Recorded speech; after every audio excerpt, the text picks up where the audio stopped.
Hi there, and welcome back to my channel. I'm so excited to be speaking to Sarah Louise Ryan today. So, Sarah is a relationship expert, dating coach, and international matchmaker who has been helping singles find, build, and deepen loving relationships since 2011, and also teaches startup businesses in the dating industry how they can do the same. She's the founder of the Love Group Global and has also won the award for Matchmaking Agency of the Year at the UK Dating Awards. She's been featured in Forbes, Business Insider, Psychologies, and Cosmopolitan magazine, to name but a few. And she's joining us today to talk about dating and keeping love alive during the very unique quarantine situation that we all find ourselves in today. So without further ado, put up your feet, grab a cuppa, and enjoy this little conversation. Hi, Sarah. Thank you so much for joining us. Sarah's joining us from the UK, and you've been quite busy since I saw you last. It's so great to see you and say hello and reconnect because it's been a while since we've seen each other. And I guess since then I have been a very busy bee. I have my business Love Lessons, which is a coaching and dating advisory, which we operate globally, but we're based in the UK.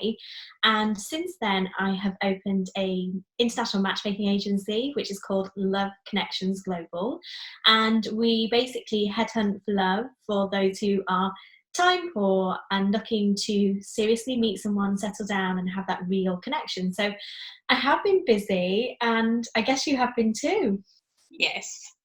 And we all find ourselves in this very unique quarantine lockdown situation.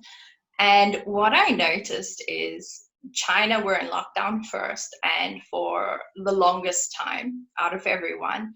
And now that they are starting to get back into their daily routine, life is going back to what it used to be, all of a sudden their divorce rates have skyrocketed. And I saw that and I thought, I need to speak to Sarah about that. What can we do, because we are now sort of stuck at home 24/7 with our partners, to prevent us becoming the new quarantine statistic? I think it's really interesting that you had spotted that and taken it on board, because I had, on a personal level, come home to my partner when it was very clear that we were on our way in the UK to self-isolation and then obviously quarantine. I said, oh no. It's like the pressure cooker of the festive season tenfold, because when we are, off work and we're spending time with our families and spouses and whatnot, any cracks that are there in a relationship, they do start to creep further and then start to show. So if it's communication, if it's intimacy, if it's frustrations about X, Y, or Z, they really do start to show up. And I had said, the divorce rate is going to skyrocket, and those divorce lawyers are going to have a whole new divorce day.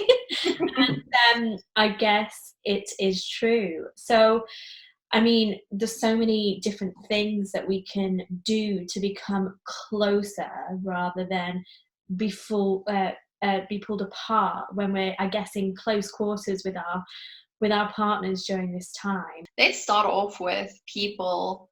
Obviously, there is a lot of pressure because people who have children, their children are now at home. There's that added responsibility of making sure that the homeschooling is happening. When I look at my own life, I have my husband and my two daughters with me now 24/7. My son is still overseas. And there's so much more to do, checking that they're doing the work every day. It's not just cooking one meal a day anymore. I'm now preparing 2 meals or sometimes 3 meals, still trying to do my own work. And it's just like, I feel that people who had little time for self-care before, that might even become worse now because they're so busy trying to make sure that everyone else is okay. And I think that people can then start neglecting themselves and their partners, you know. I totally agree. It's kind of a double-edged sword because we right now should have more time than ever before to practice self-care, to take it into consideration, to be a bit selfish actually, to ensure that we are being physically well, mentally well, and really taking care of ourselves inside and out. However, if you're in a relationship and you also have children and pets and whatnot at home, it feels like, I guess, like playing hostess with the mostest 24/7. And Yes. there are a few things that I'm thinking. One is that bearing the load on one person is really an unequal, unfair balance in the household. To have two people say, okay, I'm going to tackle this task, so I'm going to make the breakfast. Okay, you're going to make the lunch. The kids are going to do the cleaning because between homeschooling, they need to keep themselves busy, and maybe they need to earn rewards such as being able to bake cakes, in the evening or whatever it is, or play a game or have their favorite meal if it's available and whatnot.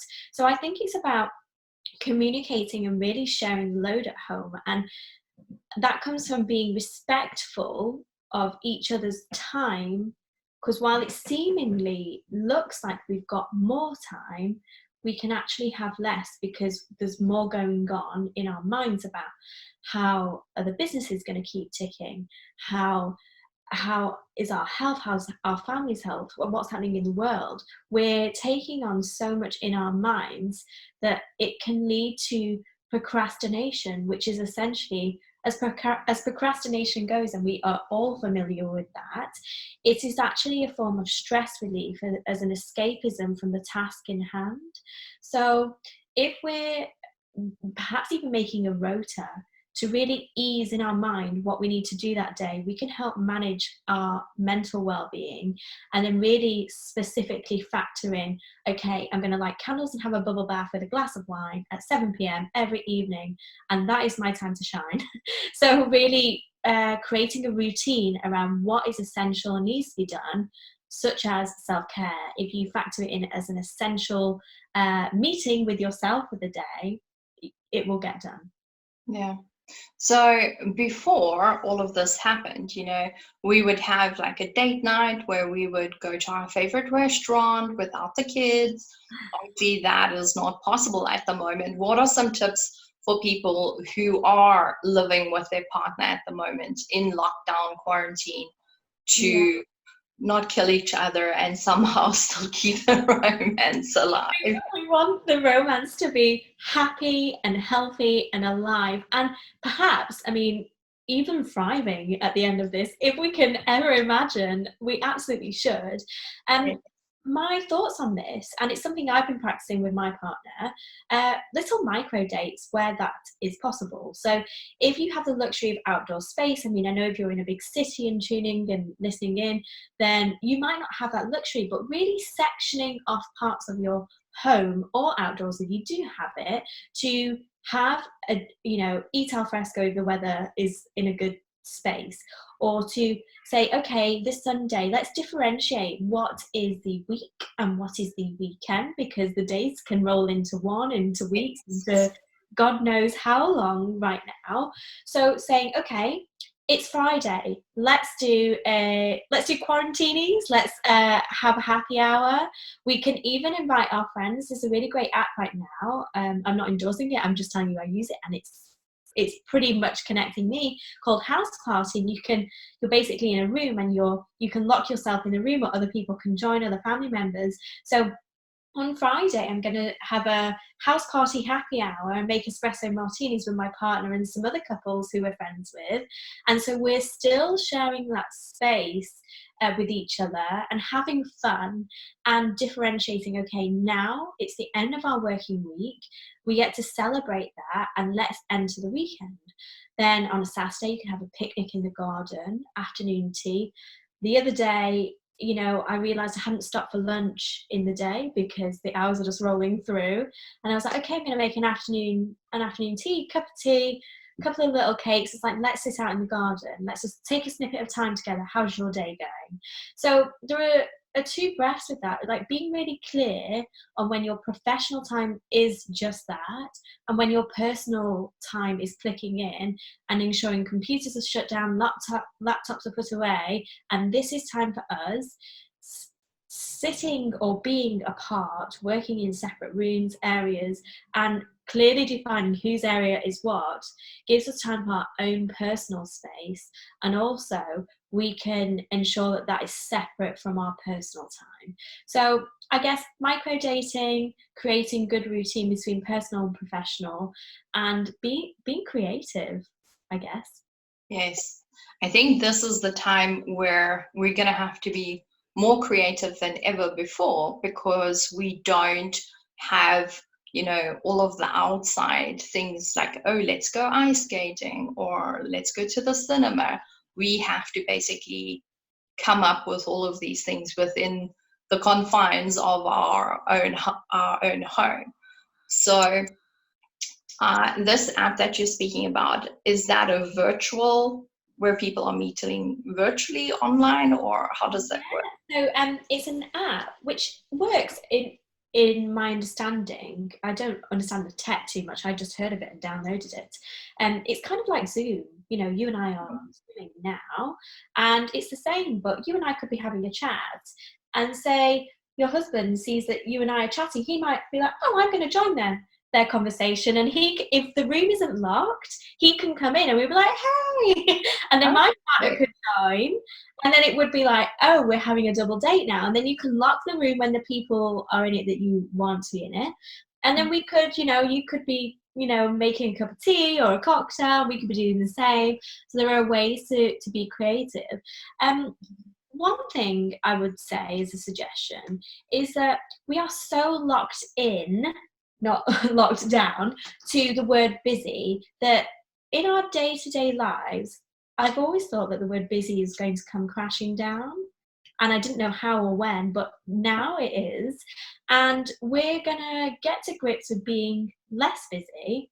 So we'll have more awareness and space and time to think, okay, what do I want? To take stock, really. What do I want in my relationship, my love life, my work life, my health, my fitness, whatever. And if your relationship isn't, practicing dates, or isn't as intimate, or isn't as connected as you feel you'd like it to be, now is the time to focus on that. So you and your partner could, spend some time together, maybe during or after happy hour, and write down, okay, what are all the dates that we would like to go on? You write one and put it in a jar. I'll write one and put it in a jar.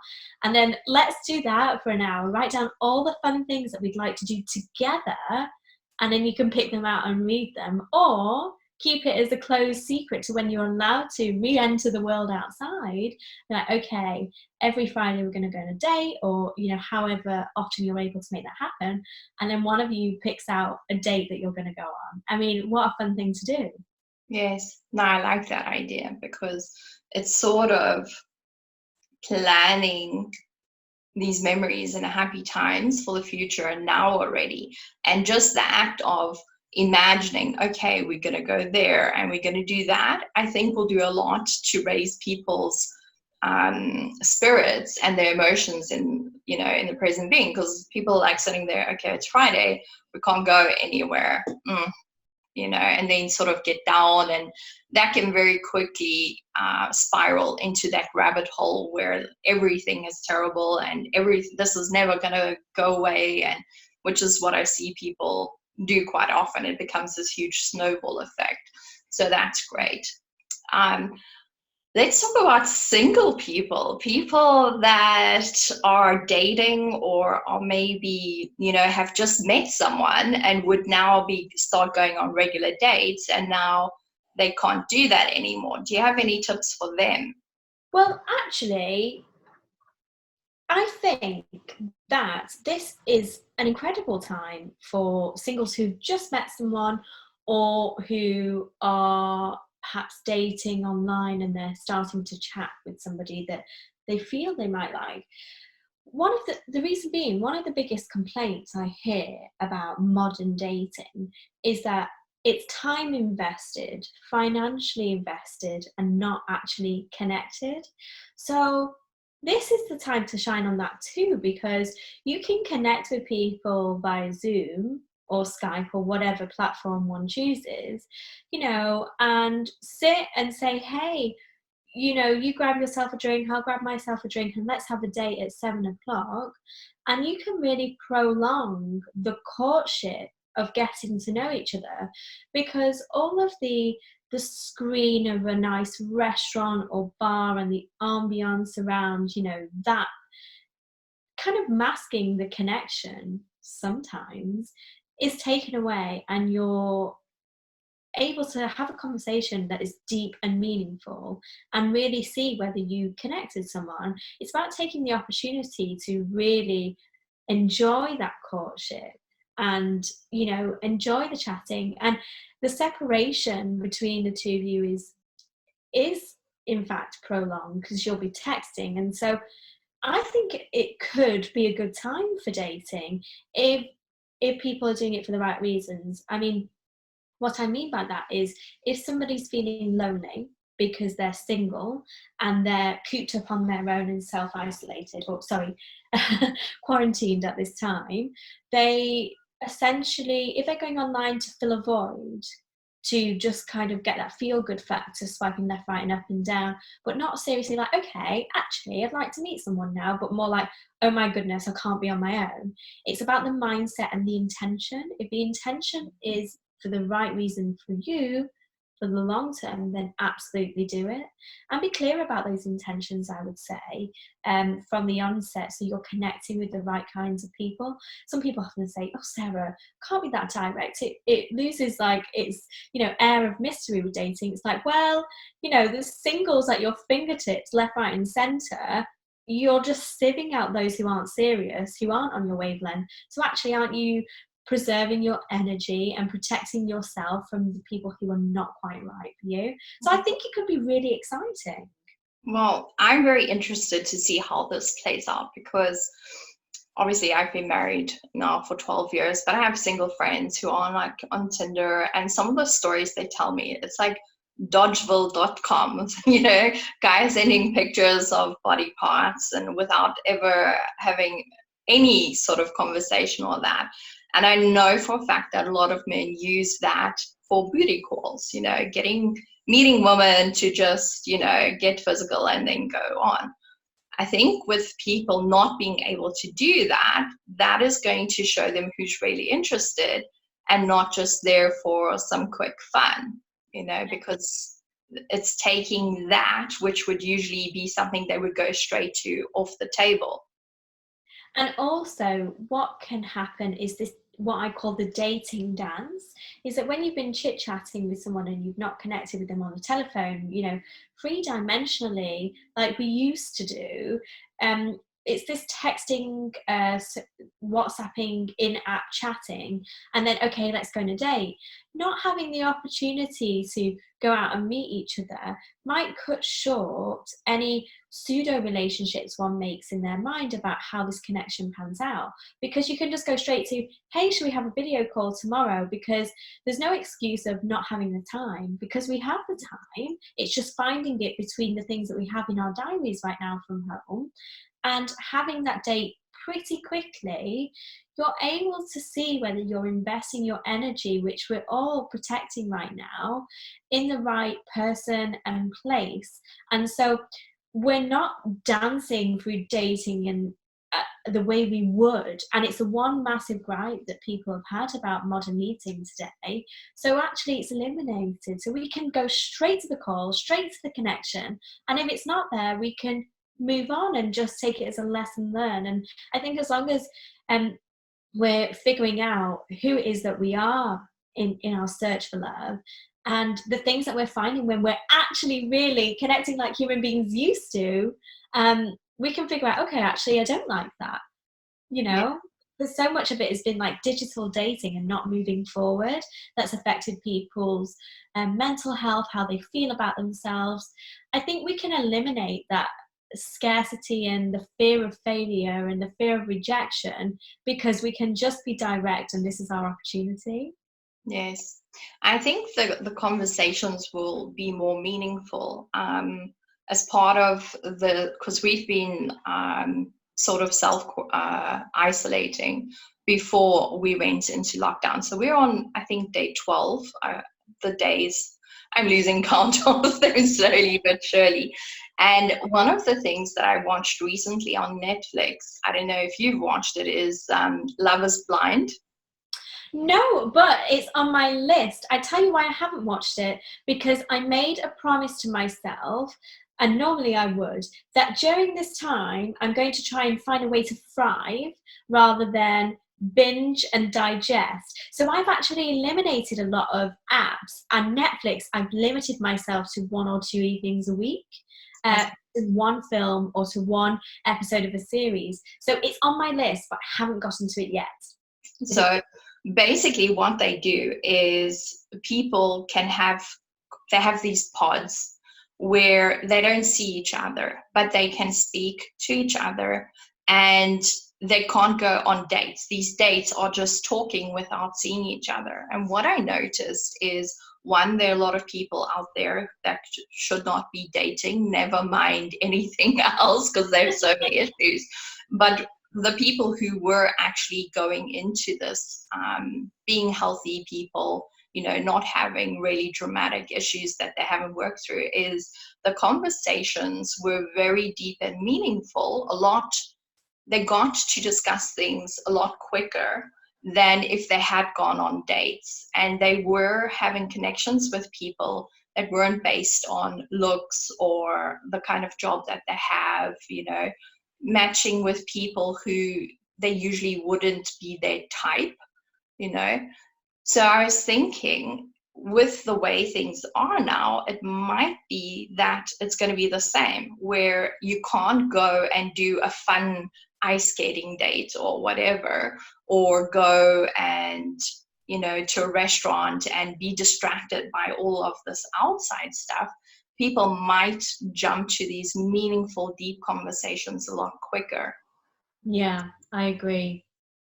So I think you should watch it. It's very interesting. I mean, there are people on there who are not in a healthy space, who have issues they should definitely work through. But there are people that ended up getting married within 30 days, who proposed without ever seeing each other, just because of the emotional connection. That's amazing. Yeah. Amazing. So, where is it based? Is it in the UK, US? I guess it's a US program. Yeah. Yeah. Very interesting. It is a reality show, and it does get edited, and I'm not blind to that.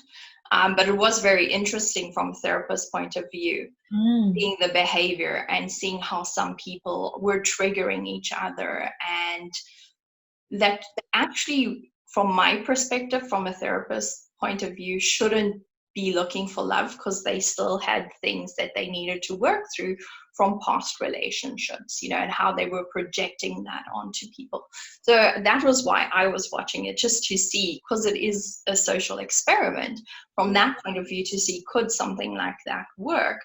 But I think that people are going to be having these deeper, if they choose to, these deeper, meaningful conversations, because it's not, okay, now I'm going to let him take me to dinner for 5 times, or, people, there's no distraction. They're going to get straight to the point, which I think is going to be very interesting. I think so as well. And it's what you just said was so interesting. I'm going to let him or her take me for dinner on X amount of times. Well, actually, isn't it funny how so many people put these like barriers and rules and tests in place for the person to pass, to deem them to be suitable for them? I think that when connection is real and authentic, then these X amount of dates, or 3-date rule or whatever, it doesn't matter, and it shouldn't sit there, and we shouldn't be guided in modern dating by these rules that we've set ourselves up for, because Yes. that's about protection and, I guess, working through the things that are holding us back from attracting the love that we truly deserve when we're creating these tests for people to pass. So yeah, very interesting. Looking forward to watching that. Yeah. So if you're, I think that you will enjoy it from a watching it from a coach's perspective. Definitely. Yeah. So I now have a friend, a very good friend of mine, who is actually in a different country to her husband. They were supposed to meet up recently, couldn't, because all the flights have been cancelled. Both countries are now in lockdown. Do you have any tips for people in that sort of situation, or in long distance relationships that aren't together now, that are saying all these people are so lucky to be with each other 24/7? What about those that don't have that? I think it's unfortunate, isn't it? I mean, we could never have imagined in our lifetime that something like this would come up, would happen, would occur, a pandemic. We never, in our wildest imaginations, would have thought in our lifetime. So the fact that it has, and so many people have been tested with trials and tribulations to really work through during this time, having your relationship be pulled apart for an extended period of time, I guess is another one of those tests sent to us by the universe, whatever reason. And I think there's practical and emotional steps. I think, practically speaking, of course, they can't see each other, but they do know that this will come to an end. We just are not sure when. I think it's weeks rather than months or years. So we know that we have, perhaps a month at this stage, an extended period of time apart. So with the idea that the absence makes the heart grow fonder, it's really a good time to take stock about all the things that we love about our partners, and especially for those such as your friends in those circumstances that are away. Okay, what do I enjoy doing most with that person? How am I going to do more of it? Have I taken them for granted? Just being able to have the luxury of coming home to them, or if they don't cohabit, seeing them, 3 or 4 times a week. And just really taking the time to practice gratitude for our relationships and what it is that we do enjoy might, make the things that kind of get our goat a little bit. For those who are, stuck and quarantined together, focusing on the good and the things that you both bring to the table to make it a happy and healthy relationship is a really good start. And practically speaking, not texting all day. So one thing that I've always recommended for those in long distance relationships is that when you text all day every day, kind of like a new relationship, looking for those hits of endorphins to acknowledge each other and validate each other throughout the day, if you do that, when you actually physically come together in the end, or in the evening on a Zoom or a Skype or whatever, you might find that you've run out of things to talk about. Because if you're telling them every time you make a cup of tea, or every time you've taken a break and you've called your mum or whatever, then really at the end of the day, there's nothing left to discuss other than how much you miss each other and you're longing for each other, which is lovely. But to keep it healthy, happy and thriving and alive, keep the air of mystery a little bit. I'm not saying ignore them, but just check in once or twice and then catch up with them in the evening as best you can. And also make sure that you become the most interesting person you know. What I mean by that is, rather than focusing on missing them and longing for them, the time that you would normally spend creatively investing and energetically, emotionally in your relationship, this is your time to shine on that too. So think about, okay, I wanted to learn French. I'm going to do that right now. And then when I see them next, I'm going to be fluent in French. Maybe they could do that too. Maybe we could, set each other a challenge and work together on something and come together at the end, having learned something new and being able to share that experience. I mean, it's about being creative. It's about investing in yourself while you can, because normally it's like, okay, your energy's invested in that person, invest it in yourself now. So finding the good between the bad and the ugly would be really helpful. Yes. And I was in a similar situation when my husband went back to Germany and I was still in South Africa before I moved to Germany, where we just had phone calls and Skype back in those days to communicate. And I find that take each other for granted in our everyday life because there's so much stuff going on and we're not physically or we're not on purpose setting time aside to have those conversations because we're just trying to keep all the balls in the air kind of thing.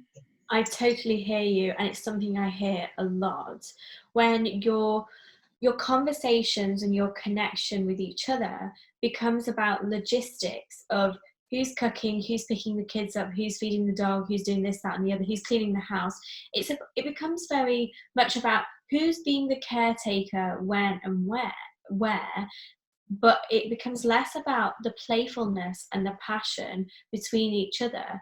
It's kind of like the nurturing roles to be the CEOs of your households and your life becomes really precedent and overtakes everything else. Then, you know, the desire to, I guess, rip each other's clothes off or go on a date becomes lessened because the inquisitive nature has been lost in the air of mystery. And I think when we streamline, for lack of a better word, the processes in our home and are able to outsource where necessary or say, okay, I'm sick of talking about who's doing the shopping for the food on the Sunday, so we're going to get it delivered, we're going to have these things on rotation, and it just means that you and I don't have to talk about it, and instead we can talk about, you know, something more interesting. I think when we begin to see each other for who we are and the reason we came together as friends and lovers and, you know, created a relationship, that's when things can kind of dwindle and get lost. And like you said, Janine, we have to do it on purpose. If we don't do it on purpose and the intention isn't there, then we lose our sense of self, we lose our sense of our place in our relationship, and the spark begins to dull, and we want to keep that alive. Yeah. Definitely. So, for all the ladies that are sitting at home and that want to use this time to enrich their lives, learn a bit more, do you have any book recommendations? Or obviously, I'm going to put a link to your podcast in the description. I recommend all of you go and have a listen because Sarah has some wonderful advice and wonderful guests. What do you think women can be doing in this time to make themselves more interesting or to, you know, learn any new skills? Okay, so one book recommendation is something that I thought about the other day when I was creating a video about managing your mental health during this time of self-isolation, when it was just self-isolation, is actually, I've got it behind me somewhere. Your dream, I'm going to show it you.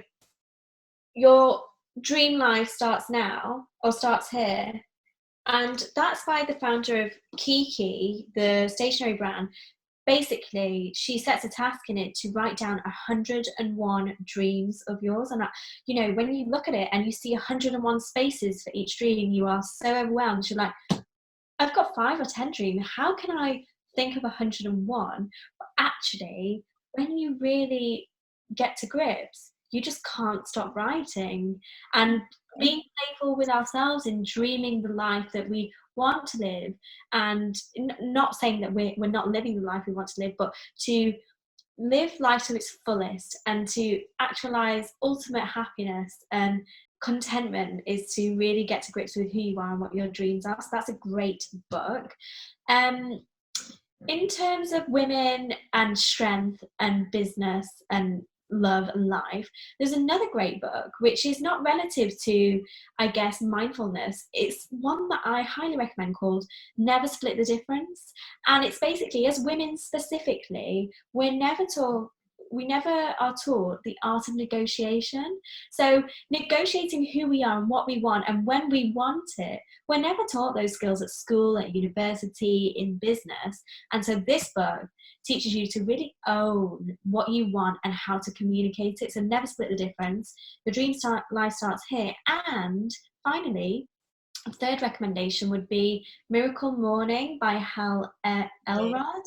And it's about starting your day, following simple steps from 5 a.m. I know that sounds really daunting, but start, from 7, 6 and work your way backwards to really setting your day up for ultimate success with getting your shit done, getting everything done that you really want to do for yourself, practicing like a couple of hours of self-care, and that's a really great book. So hopefully helpful.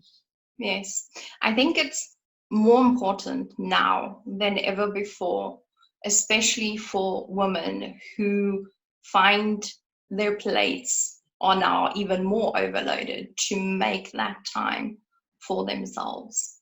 I usually say I am a morning person anyway, so my time is in the morning. But for people who aren't, just to practice getting up 15 minutes earlier, and then becomes 20 minutes, half an hour, to just have that first cup of tea or coffee in peace and quiet, to just check in with yourself. How am I doing today? Because for many of us, this whole situation is so surreal. I find myself, even being a therapist, that I will get lost in thought or in an activity or watching something, and then all of a sudden it's like, oh, back to reality. Oh, this is still really happening. This, that's a real feeling.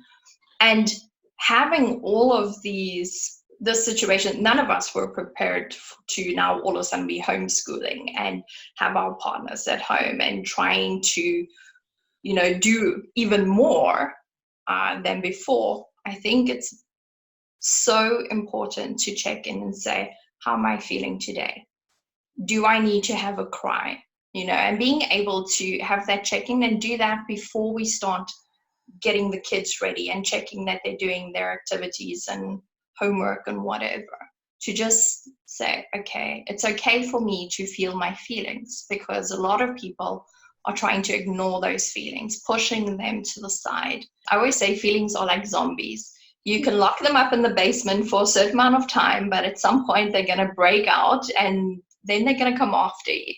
Instead of having that build up, to actually every day just check and say, how am I feeling today? What do I need today? I know that a lot of people have got timetables planned for the kids' activities. At 9 o'clock, they're doing maths. At 10 o'clock, we're going to be doing this. Oh, gosh. And actually just to think, okay, what do I need today? What do my children need today? Surrendering to it and really stop, the idea, and I've done it myself, I absolutely have, kind of fighting with the shoulda, woulda, couldas. Here's what I should be doing today. I know I should be teaching at 9, 10, 11, and, all of the shouldas, we're fighting with them and we're not surrendering to the what actually is. This is a surreal, unique time where we should be surrendering to ourselves and our real needs. Survival mode in its positive light. Okay, today I need to switch off from work because I'm mentally overloaded with this current situation. So I'm going to put some music on and I'm going to sit in the garden, or I'm going to open a book that I've been longing to read and I'm going to work my way through that with lots of herbal teas. Surrendering to how you feel and what you need is absolutely okay, and ultimately be selfish with that. And one tip that I found that's gotten me through a couple of tricky days is by writing down 3 things that excite me for that day that I would like to aim towards. And as long as I have gotten those 3 things done, I've done my bit for the day. It's tricky times, and never assume that your partner feels one way and you should feel another way. Just check in. How are you feeling? Okay, we don't feel the same today because here's how I'm feeling. Acknowledging that in the home between all family members. And so you can really check in on how everyone's doing, really, because from getting on a laptop to how we're actually doing is 2 completely different things. And then really understanding that and being like, okay, the kids actually are not going to benefit from homeschooling today because they're really weighed down with X, Y, or Z. That's okay. I think surrendering, being selfish and practicing self-care in that way will really help. Yeah. Well, thank you so much. It's been so wonderful to speak with you and see you again. Before we go, can you just tell people, our audience at home watching this, if they want to look you up, where is the best place to find you? So I'm Sarah Louise Ryan, and I'm a dating coach and matchmaker, and you can find me at lessonsinlove.co.uk, and that will ultimately link you to other businesses such as Love Connections, and you can listen into, as Janine said earlier, podcasts, you can check out the blog, or you can see any dating advice sessions that we have available, and you can find me there. Perfect. Thank you so much. It's been so great talking to you. Thank you so much for having me. I've loved chatting to you, and great to see you again.